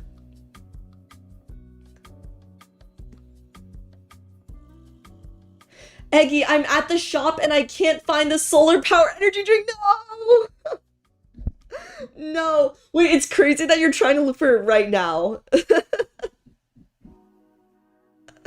That's crazy. It must be not very common then. It's a rare artifact. That is crazy. So these hot dogs are really bright. Tell Eggy to look at 7-Eleven. I guess that's where they sell them. Is it the size of at least... Yes, it is the size of at least 2 Costco hot dogs. Yes, this galaxy for sure. Let's keep on reading. Carbon monoxide is known to be an excellent tracer of molecular gas. It can emit light at specific frequencies in the far infrared due to a series of rho vibrational transitions. Examining carbon monoxide emission lines can tell us a lot about the state of the molecular gas, including its excitation, density, and temperature. Moreover, the continuum around these emission lines can be used to characterize the dust content of the source. These measurements all come together to form a spectral energy distribution. I think sort of the better way, or maybe the easier way of explaining this, is that a spectral energy distribution is basically the light of a galaxy. And within the light, well, when we look at a galaxy, the only thing that we can do is look at its light, right? We can't weigh the galaxy on a scale. We can't visit the galaxy and like count how many stars are actually forming. Everything that we know about the galaxies around us comes straight from their light. And so in this case, they're using these carbon monoxide emission lines within the light of the galaxy to understand the dust of this hot dog. That's really cool. Yeah, I can't find it. No, it's alright, it's alright, it's alright. Thank you for at least searching for it. I really appreciate it. The authors employ a turbulent non-equilibrium radiative transfer model to simultaneously fit the observed continuum and line observations. This modeling allows the total far infrared SCD, or the light, to be broken up into components, revealing reservoirs of material at a variety of densities and temperatures. The results present a fascinating inventory of molecular gas and dust in the galaxy. An extra hot dog. The spectra of this galaxy is perplexing. An unexpected emission line from carbon monoxide molecules is the brightest. In the more typical sources, the lower excitation lines of carbon monoxide dominate. In fact, the authors state that this hot dog galaxy may be more highly excited than any other known galaxy. So I guess it really is an extra hot dog. In order to create these conditions, the gas must be at extremely high temperatures and densities. In their models, the hottest and most dense gas seems to be concentrated in just the central 100 parsecs of the galaxy. For reference, the Milky Way is about 50,000 parsecs across. The incredibly small physical size of this region, together with its extreme conditions, strongly suggests that this emission is being driven by the central AGN, or the black hole. So they fit different models to the observed light of the galaxy. So measurements of emission from the dust in the left and the carbon monoxide lines on the right are shown as black circles. The theoretical models that best match the data are the black line in the gray shaded region. Okay. The dotted lines show the contributions from dust and molecular gas at a variety of densities. And so they're showing that the highly excited conditions from the carbon monoxide lines indicate that the central AGN, or the active galactic nucleus, the black hole at the center of the galaxy, is injecting energy into the surrounding gas. So it is an extra hot dog because of the black hole at its center. That is so cool. That is so cool, guys. An excited hot dog. I love how scientists just pick words to make the acronym something people can pronounce. Well, I think, like, one of the coolest things about space is, I mean, terms like these just make things more fun, right? Like, I feel like when you're explaining a concept to people, and, like, if you're saying stuff like, oh, we have an active galactic nuclei in a heavily excited state, like, if you're a scientist, like, wow, that's really exciting. But if you're like, oh, it's an extra hot dog, then everybody's like, what do you mean, hot dog in space? What's up with that? And I think that's one of the reasons why I love reading Astrobites. A is, like, you know, it's just really fun to, like, read these really fun acronyms and then playing into puns. But B, like, this is also a way to effectively scientifically communicate, right? Like, one of the ways that you get people to listen is by having these terms that get people excited, or, you know, explaining things in a very exciting way. And I feel like, you know, this is something you guys can talk about with your family at the Thanksgiving dinner table. Like, oh, today I learned about, you know, hot dogs, which are these, like, really dusty but also, like, really bright galaxies. And then there was this extra hot dog that these scientists found that is, like, powered by the black hole at the center of its galaxy. So yeah. But she said it's dusty. I think it's both dusty and hot. Comey's gonna get a suspension at this rate. Want to make science interesting? Give things funny names. Science is fun. I think also, like, there is a notion that, you know, and some of science is like this, frankly. Oh. Uh-oh. I'm frozen. What? Oh, technical difficulties. Give me one moment. Let me attempt to restore myself. What is going on? Ah! I'm still frozen! Okay, I think I'm back. Okay, I'm back! Hi.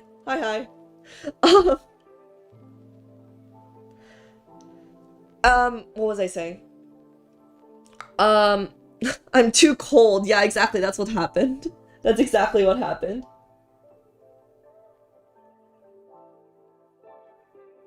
It helps make it accessible and very memorable to people in general, while also being able to educate and entertain people well. The memorable part is especially important as it makes the knowledge taught really stick to people. No, that's exactly true. Like, I think, especially nowadays I feel like with, like, Instagram Reels and, like, a lot of this, like, short form content, people's attention span isn't very long. And when you want to have a concept that really sticks, like, one of the ways that you can sort of get to that is, like, through humor. I think also, as I was saying before, there is a notion of, like, scientists being very, like, head in the books, like, you know, just, like, grinding on their very, like, technical work. And yes, some fields of science are like that. Yes, like, a lot of science is definitely like that. But I think one of the most exciting things about science is that, in general, it's just very cool. Astrophysics, too. It's very cool. And I think sharing that is very important and is also one of the ways that people can also find their passions for space or for science. Even if you're not passionate about going into space or science in general, like at least being open-minded to the scientific method. Like even while reading this article, like we saw things like, you know, methods, hypotheses, like research question, all of these parts that make up the scientific method are all parts of a basic research paper. And as long as you can get people to embrace these ideas of the scientific method, it also makes people more inquisitive when they're faced with new knowledge. And I think with a lot of like misinformation and disinformation going around nowadays, helping people like recognize where, or like asking follow-up questions to any information that they encounter, or exploring with the scientific method themselves is, I think, one of the best ways to combat that. Sorry, I went on a little bit of a rant there. Hello, the unknown. What is this paper about? We're learning about hot dogs, which are a special type of galaxy that is very dusty. And these scientists just found that this galaxy that they were looking at... Oh, this screen is also frozen too. What's going on?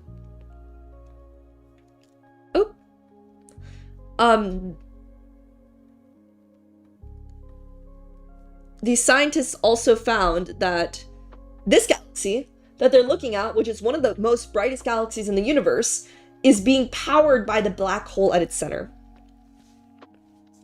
Cat humor is also a very effective way to deliver knowledge. Yeah, that's why I've been including a lot of like GIFs and stuff in my shorts. I feel like they're a lot of fun. All right, let's keep on reading. Further evidence for this claim comes from the observed dust properties. The average dust temperature appears to be a toasty 95 degrees Kelvin, warm compared to typical galaxy dust temperatures of 10 to 30 Kelvin. That is very cold, by the way, on human standards. Even still, the inferred ratio of the gas temperature to the dust temperature hovers around 4. Oh, the ratio, okay. So the gas is much hotter than the dust.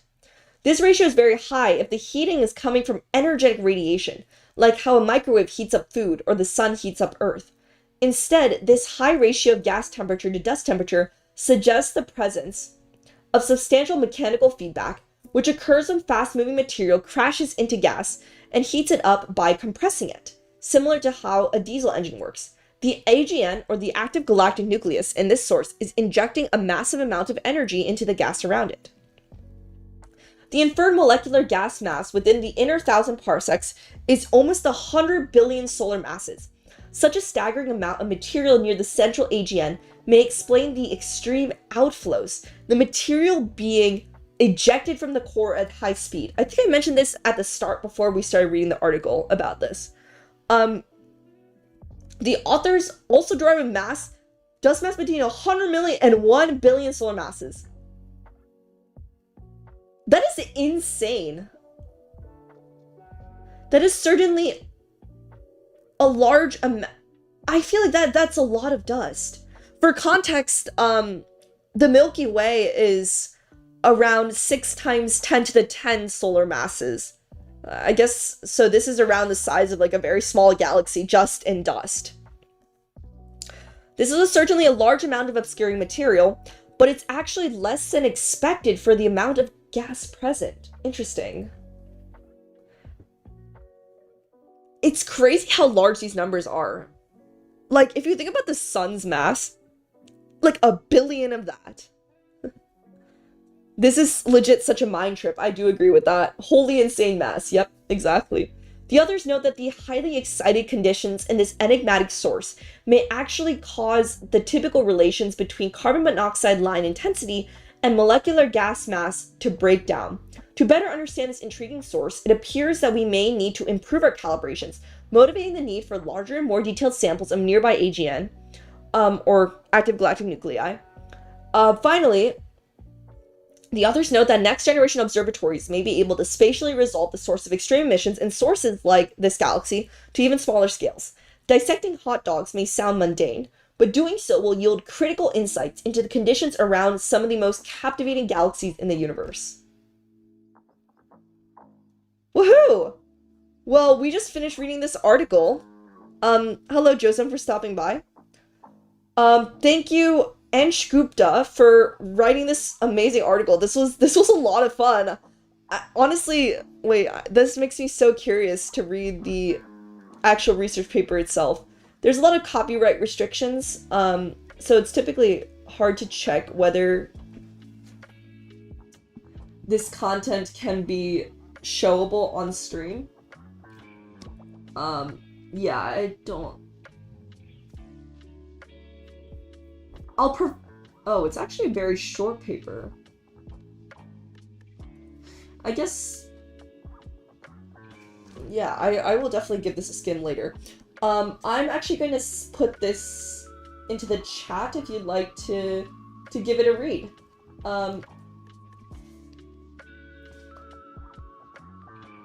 Dusty and cold, yet very hot hot dogs.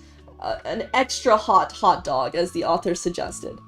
Well, this was a very fun read. I actually didn't know a lot of details about this, so this is great.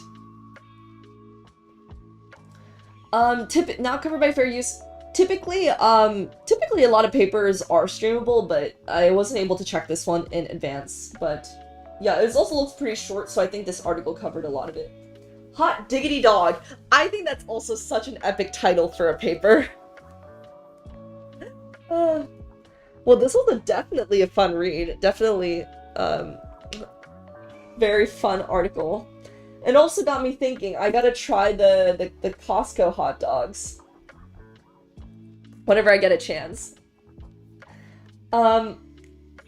I think we're gonna... Yeah, this one looks pretty short. I think we have time to read one last article before I wrap things up. This has been a bit of a longer stream, but I'm actually glad I was able to do this. Just because with my hiatus coming up and everything.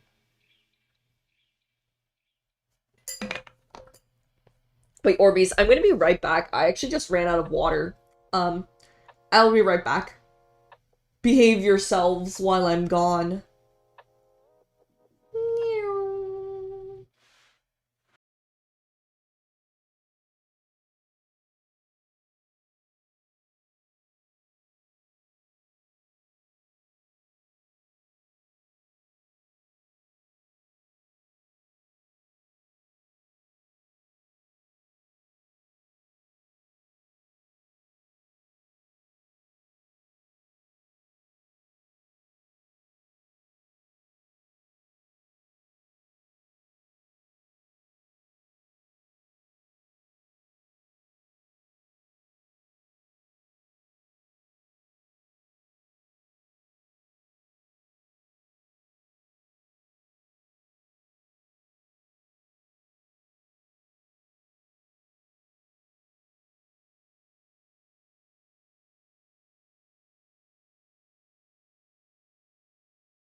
Okay, hi, I'm back. Let me hop back on. I forgot how this worked. Boop. Z's gone talk about astrology. No. No. No, don't do that. Thank you, D-Mum, for stopping by. Thank you, who else was going to head out? Yes, thank you, Matt, for stopping by. Thank you both. Sorry to hear about the hiatus. It's a shame, but do take care in as much time as you need. Thank you so much. It's only going to be about a month, which is quite a long time, and it also misses out on, like, the new year and the holidays. But I promise you I'll come back much more refreshed, and hopefully with a lot of new exciting content and updates. Oh my god! Oh shoot! Oh my god, wait, it was Komi's birthday at 9. Or is it now? At the hour? Well, at 9 Pacific, so that it's almost 10 Pacific right now. Happy birthday, Komi! Happy birthday, or Kami, or however you say your name. Don't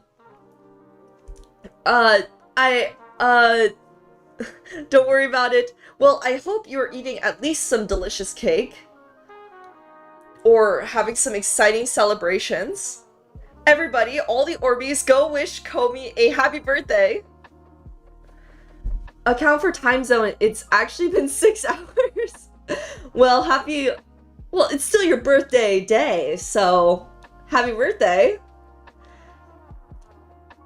I hope you also get some really great gifts, or if there's any gifts on your wish list. Carrot cake! Let's go! I love carrot cake. That sounds really delicious. Be sure to save me a slice.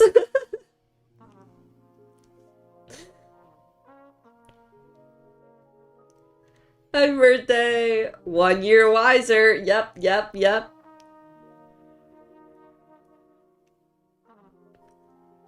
Yeah, enjoy your little carrot cake, or the whole cake, or a slice of a cake, or how much cake you are having. I do have to say, for birthdays, I think it's always best to have as much cake as you possibly can.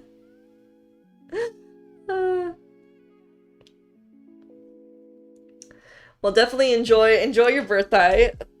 And also, thank you for letting us celebrate it with you. I think we're gonna read one last article and then we're gonna wrap things up. This stream is almost approaching like 2 hours, which is a bit of a longer side for my streams, as you guys may know. The next article we will read is 3 supermassive black holes for the price of 1 in the early universe. And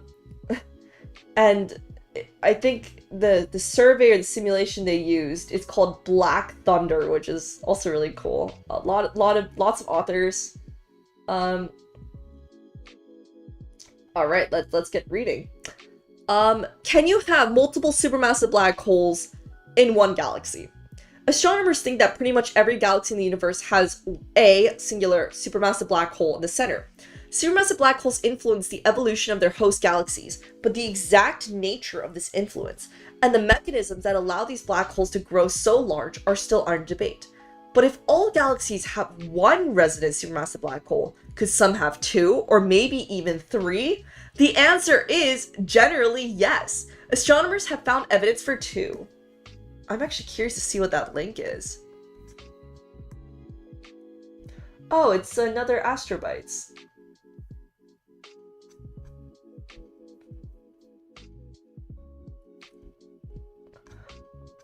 Oh, so this just linked to there's no images, unfortunately.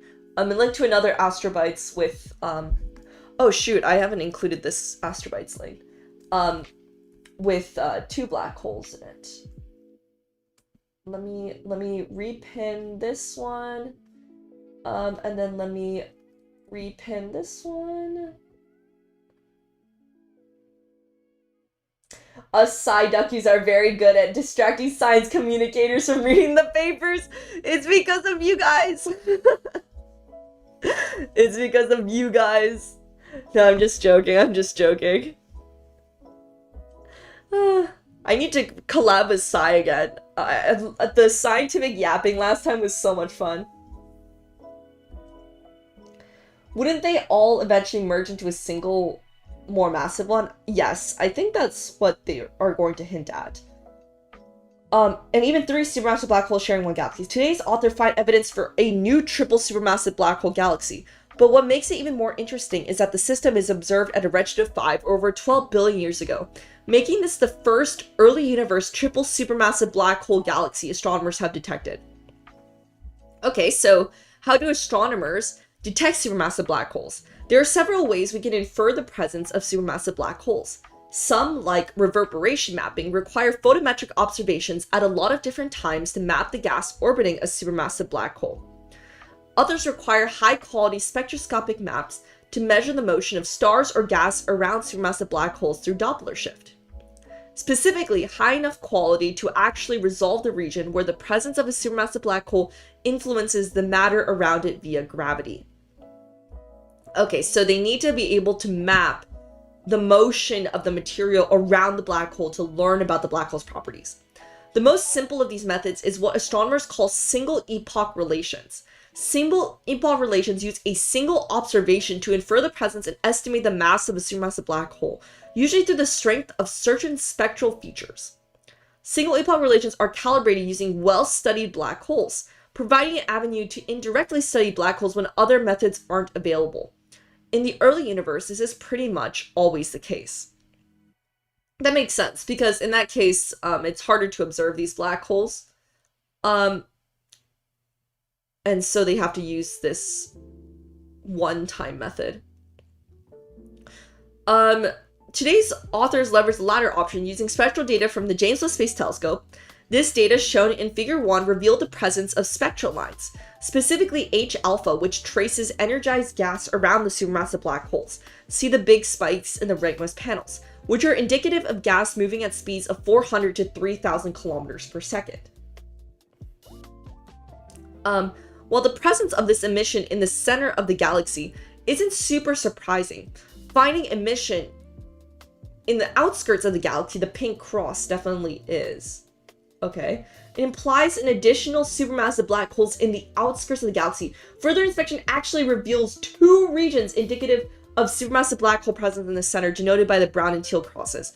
To have a figure in the early universe with not one but not two but three black holes can tell astronomers a lot about the relationship between supermassive black holes and galaxies in the early universe. All right, let's take a look at the photo. Let me see if I can try to pull this up and zoom in a little bit more. Yeah, there we go. I guess this still is a little bit blurry, but... So they're saying...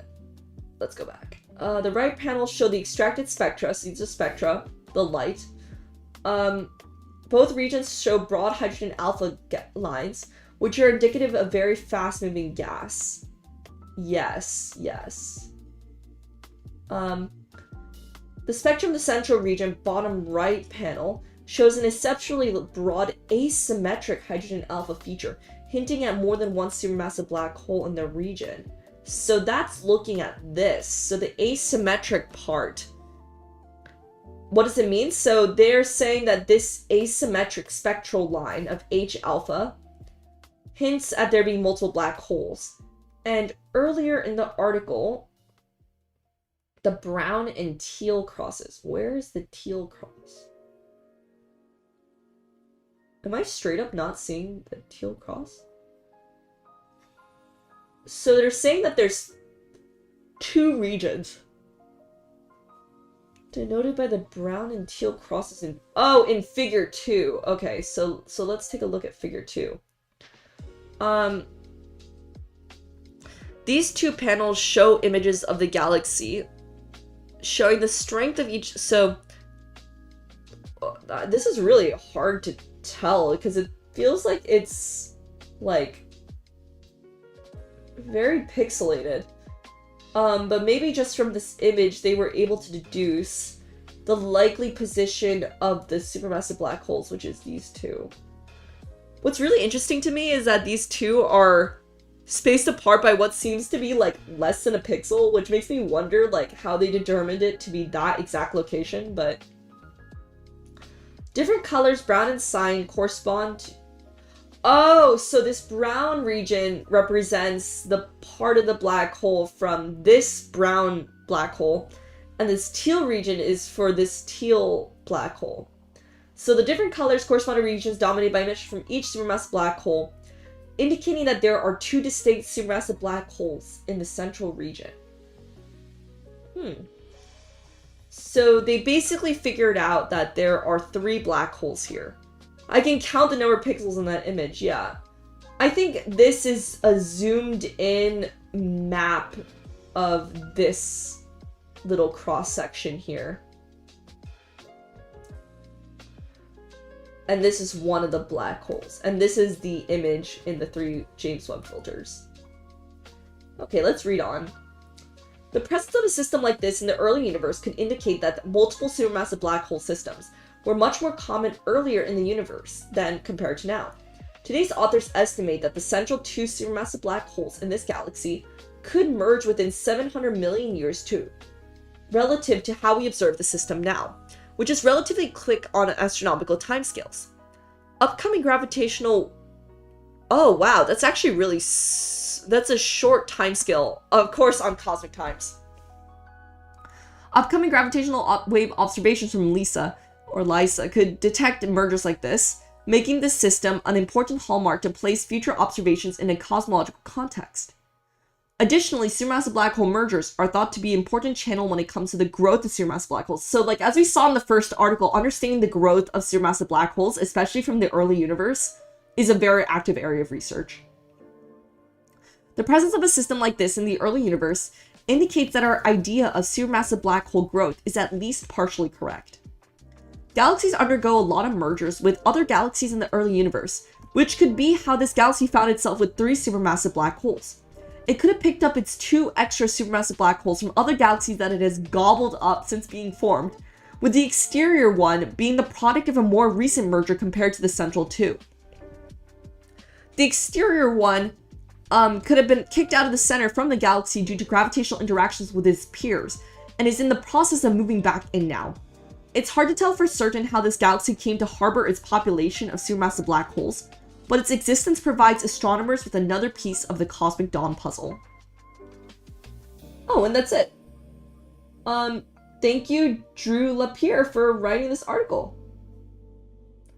Yeah, no, that was a really cool read. So, you know, we found galaxies with 3 supermassive black holes at their center. We found them with 2, but finding galaxies with this many black holes in the early universe is really exciting. Yippee! So we read through 3 articles. I'm actually kind of surprised. I was thinking that, you know, we wouldn't get to this last one here, but I'm glad that we did. I hope you guys enjoyed. I actually feel like I learned, like, so much, about, like, black holes in general.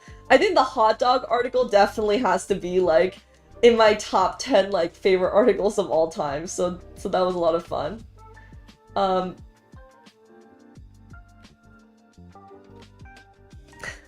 3 black holes, 3 articles. Exactly. Yippee!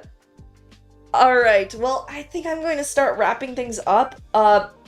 Actually, let's see who we should raid. Oh, Nep is streaming, or... Oh, I guess... I wanted to raid into... Sid Heresy ones. Actually, we might be able to do that.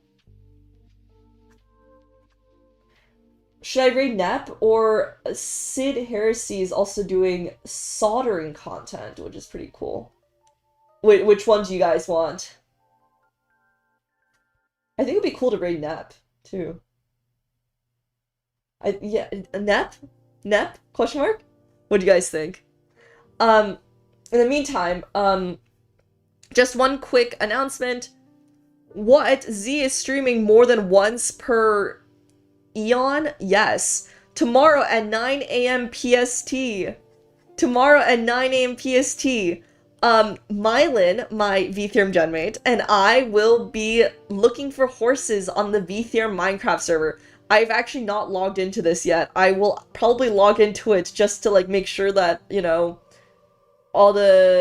everything is, like, set up fine, before the stream tomorrow. But other than that, like, this will be fully new to me, and I will probably be hanging around on this server, like, during my winter hiatus.